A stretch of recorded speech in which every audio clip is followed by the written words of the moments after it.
Today we're sculpting a slightly different castle tower from The Lord of the Rings.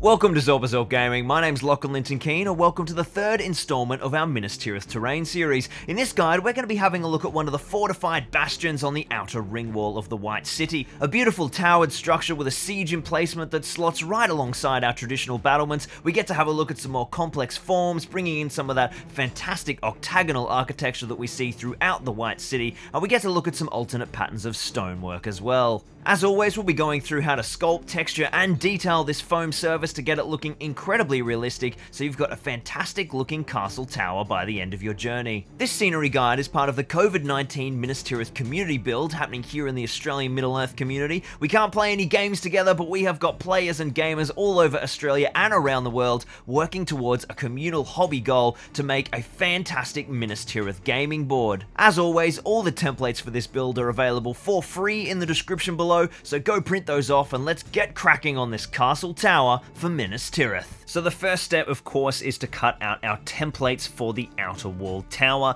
Now, I always try and keep these templates on A4 sheets of paper so they're nice and easy to print, but this tower is pretty bloody big, so I had to spread the cross section across two different sheets of paper. So we've got the outer wall there and then the lower loading platform. I'm going to cut those out and join them together on one large template on our piece of cardboard, and then cut that out, and that will give us the total cross section. Now we're going to assemble this tower in the same way as we assembled the smaller tower component of the outer bastion, by cutting out 6 layers of the cross section following this template and stacking those together, because of course we've got 50mm sheets of foam, so that'll give us our full height of 300mm for the height of the wall. Now, as just like the first time, I'm going to do that in 5 layers first, and then our 6th layer is going to be a little bit different because we've got a little bit of detailing. On the last section, it was down the bottom, we had that point accenting out at the bottom of the tower, but in this outer wall, on our top layer at the very back, our platform changes a little bit, and we can see that there on our second template. We've got the upper loading platform, and that is going to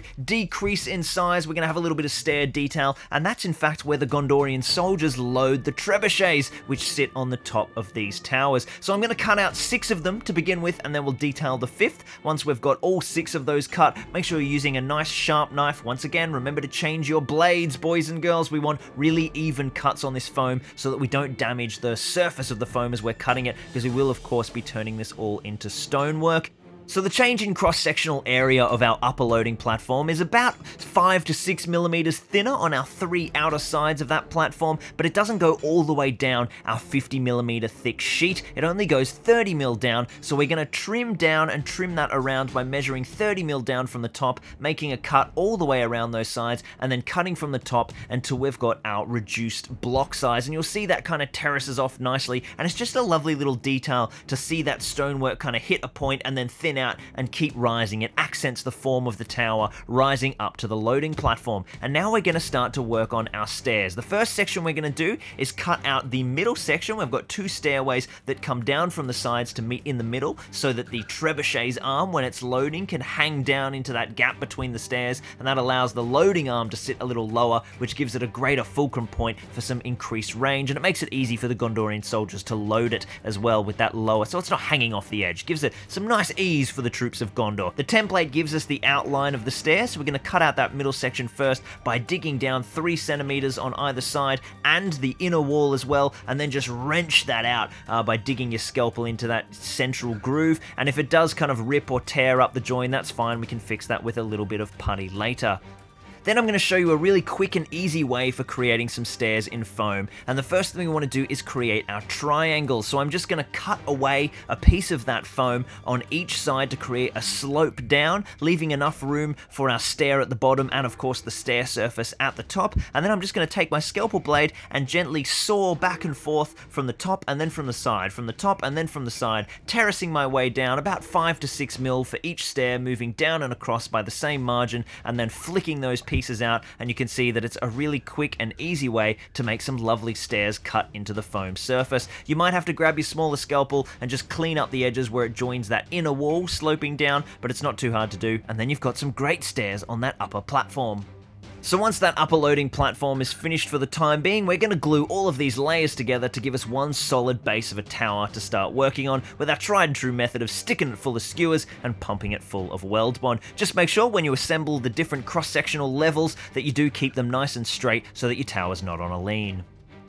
While we wait for that glue to bond, we're going to start working on our next set of templates, which is our outer wall detailing. These are some layers of foam that are going to get glued to the outside surface of the wall, which are basically additional little details or buttresses, which really make the form just come to life. So I'm going to cut these out, and just like with the larger tower section, there are multiple parts of the same template that need to be repositioned and glued on because they were too big for an A4 sheet of paper. So glue those together on the cardboard surface and cut them out to give yourself the full outer wall detailing. Once that tower is fully glued, I'm just going to line it up next to my wall pieces by lining up the back sections of the wall, and we can see here where those detailed templates are going to sit on the model. And what we're going to do here is just gently mark out in pencil where those templates will eventually glue down that stone detail, because there's no point carving any of that stone detail that's going to be underneath those templates because it's never going to be seen, because we want to work smart and not hard.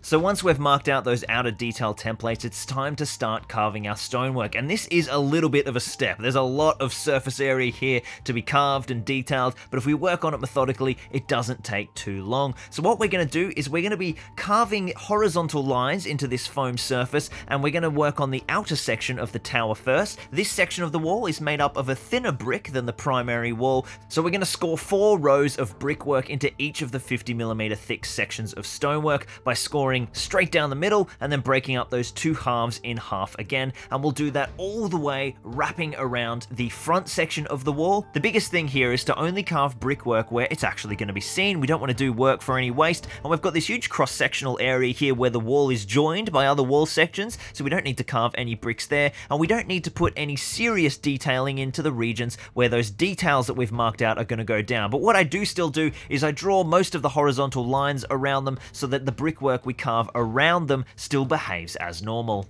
To mark in our actual brickwork pattern, we just grab our nice sharp scalpel and mark a series of vertical lines along our horizontal rows. Now the space or sizing of these bricks is totally up to you, but the main thing is to make sure that the pattern is nice and uniform and that you're mirroring every second row so the bricks are perfectly lining over the top of each other in that wonderful half-space brick pattern. The Númenóreans were very competent builders, and their stonework truly reflects their mastery of stone masonry. So I usually make my bricks about 2, maybe 2.5 centimeters wide, and space them out mirroring all the way around this front surface. Once I finish marking out the brickwork, I just bring my pencil in and I go over all of the cuts, the vertical and the horizontal lines, to widen them, deepen them, and kind of graduate the slope a little bit. It helps break up the brickwork and really makes the pattern read. We will texture these bricks in much greater detail, but for now we're going to finish continuing our stone pattern around the rest of the tower, and we're actually going to start with the top surface next. So I'm going to start with the brickwork that runs along the top of the main outer ring wall, which of course is just going to match the pattern from our previous guides, a series of horizontal lines running along that 10cm thick section of wall, and we're going to break that up into 8 regions, because of course this wall is made from 2 sheets of 50mm thick foam when we build the other components. So we'll put a line down the center and then break those 2 halves in half, and then those halves in half again to give us 8 rows of brickwork. We'll mark all of those up vertically to give them a nice even pattern, making sure that the top and bottom brick in that layer match the pattern of the other brickwork, so they start with a half brick and then move to full bricks, and then you can space out all the bricks out in between. Then we're going to look at the top of the tower itself. Now the first thing to do here is to continue the brick pattern all the way around the outer rim of this top surface to match the bricks on the outward facing features. So we'll just continue the vertical lines of the top brick layer over leaf onto this top surface to create our bricks for that outer ring, and then I'm just going to fill in the negative space between our main outer wall and the remaining floor space of the top of the tower by continuing that brick pattern of horizontal lines, just moving forward up the tower and then breaking it up into a relatively even brickwork pattern. Our next stage of brickwork to carve is the only component of the main ring wall that we can see in this build, and that's at the back, where this smaller tower section joins the back face of the main ring wall. So you remember from the other guides that the outer ring wall has a really thick, heavy set stone. It doesn't have this smaller brickwork pattern we've seen on the majority of the tower, and each of those foam bricks are 2.5 centimeters high. Now of course this works perfectly because we've built this tower out of 6 sheets of 50mm high foam, so all we need need to do to establish the horizontal lines for this layer of brickwork is cut each of those 50mm sheets in half. Once I'd completed that section of the outer ring wall, I just went and textured the back surface of the loading platform in the exact same way as we did our small brick pattern, and did a few little extra bits and pieces in and around the stairs and the upper loading platform, and that gives us our fully carved and blocked out textured work. Now what I'm going to do is texture this surface using the exact same techniques that we covered in the first two series of foam carving guides for Minas Tirith, where we use some scrunched up aluminium foil to impart a whole load of texture, break up the stone surface by creating some relief by adjusting the depth of the different blocks, and then come in with a scalpel to create some fine detail and carve in a whole lot of extra cracks and rivets that will really show on the paint job. So now that our first tower piece is fully textured, we're going to start to work on the outward facing detail, namely our two side buttresses and our extra stone plinth that goes at the front of the tower, which adds a little bit of flair to the tower surface.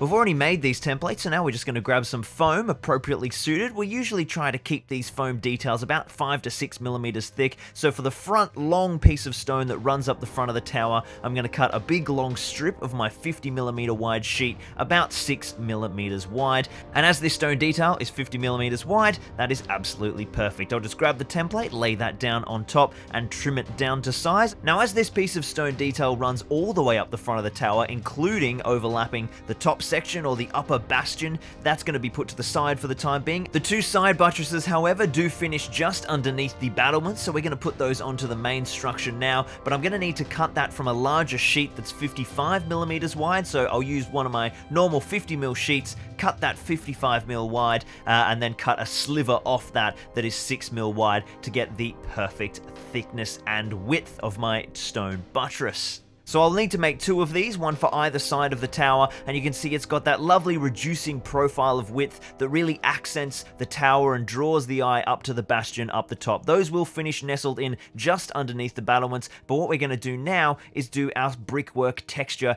into these two buttresses. Now, essentially what we're aiming for is a very similar thickness or very similar stone profile to the main tower. The only difference here is once we've crunched in all of that beautiful foamy texture with our crumpled up foil, I don't use a really large flat implement to create the different relief. I just come in with the flat end of my scalpel and kind of push in a few of the corners and make the change in depth of these bricks a little more subtle, because we're working with a much thinner sheet of foam here, so we don't have a lot of room to play with before we're going to start accidentally breaking our buttress.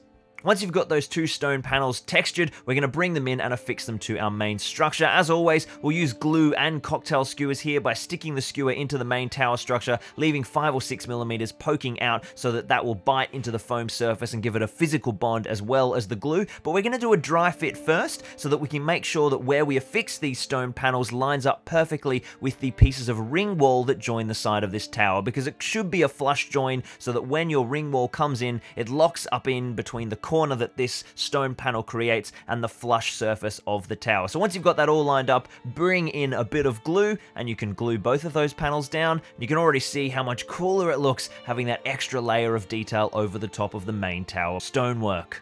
So now it's time to work on the upper housing of the bastion, the big battlement that wraps around the top of this tower that creates some protection for our siege engines to be mounted behind and forms the top section of the tower itself. What we're going to do now is cut a big long sheet of 11 centimeters high from our 50mm thick foam, and then from this I'm going to cut that down to a sheet that is 15mm thick, and this is going to become that outer wall that wraps around the top of the bastion. So now we're going to take this sheet and cut it down into a series of segments that will allow us to create perfectly angled partitions that will wrap along the wall and create the extended shape of our tower, but obviously leaving the hollow section in at the top. So we're going to start on one side of the bastion housing and work all the way around, beginning with the very small lip and then that first side panel that sits up above our first stone buttress on the right hand side of the tower. I'm going to cut an 11 centimeter long square down from my sheet, which will effectively give us a square. The side of the bastion housing has an archway so that the siege engine crew can look down at the walls below and look out and spot some targets. So I'm going to bring that template in now, and I'm going to draw that in about 1 to 2 centimeters in from that left side of that wall, and then that is in the 8 centimeter wall section, and then to the right of that I've marked in a 3 centimeter section, which is that return, that small flank of stone which juts out over the top of the main battlement.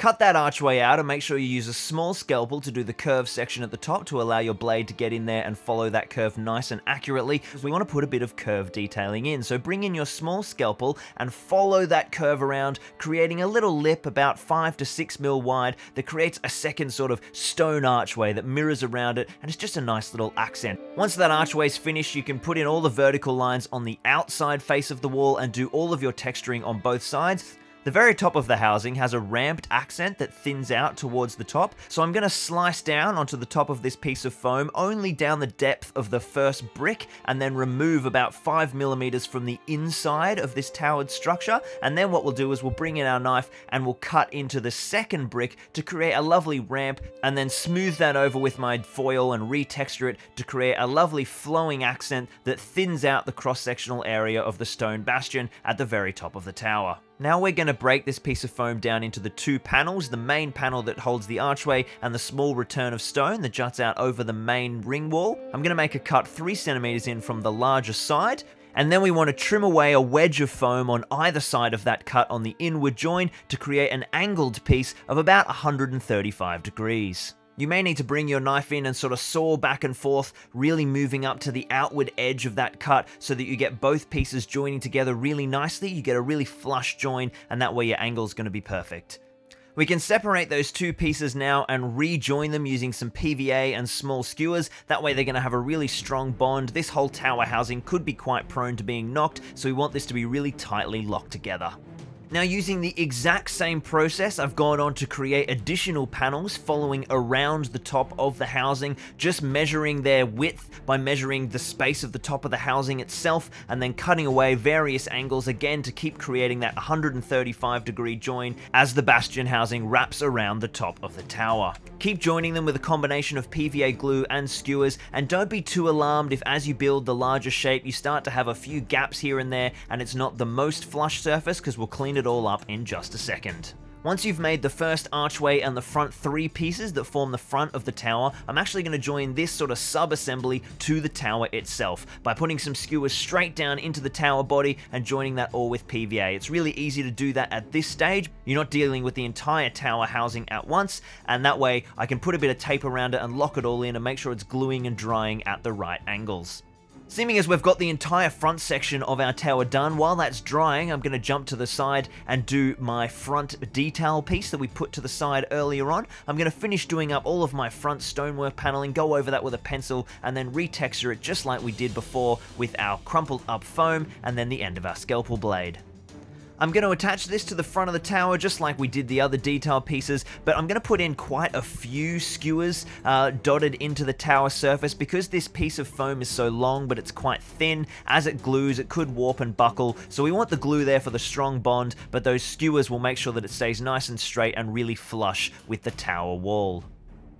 I went ahead and completed the other side of the tower housing using the exact same techniques as that first portion, but simply doing it in reverse, and then I brought my knife in and I did all the vertical lines on the inside of the tower housing to finish those off. Now that we have the actual true elements of that inner wall, we can see where the bricks are going to evenly space, and you can see with all those elements coming together, it's starting to look really fantastic. It's got all the really interesting accents of the Gondorian stonework.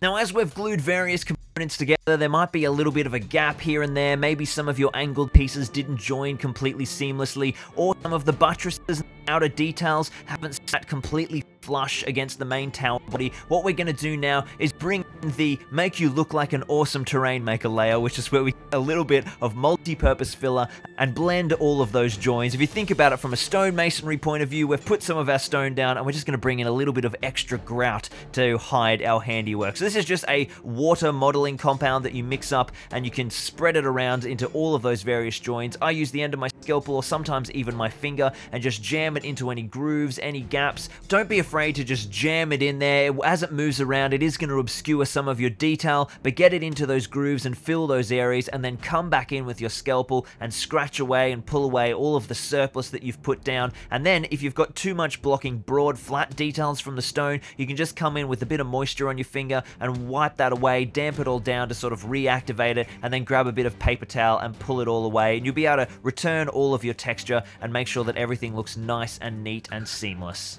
While that layer of putty was drying, I just put on a couple of small battlement pieces using that back battlement template from the very first wall section, which you can see all detailed in the very first Minas Tirith terrain tutorial. And now I'm just going to do what I call my final detail pass. I grab my crumpled up foam, I grab my scalpel, and I just do a big once over of the whole piece, seeing if there's any blocks that don't quite have enough texture, putting in a few little bits of detail, using the end of my scalpel to carve in some cracks and crevices, and really amplifying the sculpting or the final pass of the piece so that it's going to look fantastic when it's painted. And then we dive into painting. I just painted up this piece using the exact same method as all my other Minas Tirith stonework. If you haven't seen that video, make sure you check out my stone painting guide. I'll link that up there in the corner, and that way you can get a good look at whatever sort of approach you want to create for whatever scheme you want to set up your stonework. But I went for the classic white of Minas Tirith, and I'm really happy with how this tower turned out. I think it's a fantastic addition to the walls of Minas Tirith.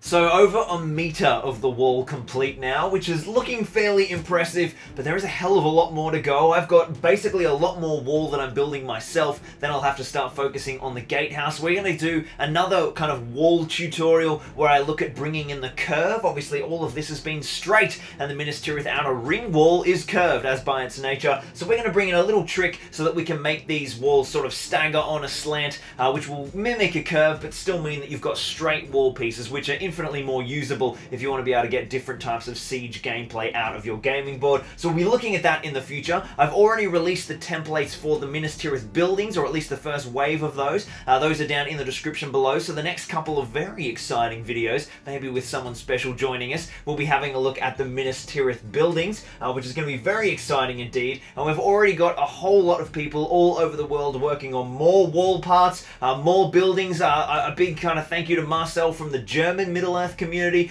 who is kind of rallying his German community to build a whole bunch of buildings for us and post them over down to Australia as well. If you guys are working on any of this at home, building walls, building towers, building buildings, make sure you post them on our ZorpAZorp Facebook community page. We'd love to see everything that you're building along with us. And if you're keen to contribute to our specific board, feel free to get in touch with me on that page as well. And we can sort those being posted out down to Australia to bulk out the massive Minas Tirith board that we're building down here. I'm loving this project. I love the kind of through line, the goals that it's kind of making me set for myself. I've wanted to build Minas Tirith for a long time, but it's huge. I didn't have the drive, the vision to really kind of get to it yet. I mean, there's just so much I've been building. So it's awesome to have this as kind of like a big motivator for me, and I hope that's what it's doing for you guys at home as well, right? A big motivation, keeping us on board. We can't sort of get together as much as we'd like to, so having this as kind of a goal to motivate all our hobby. At least it's working really well for me, and I hope it's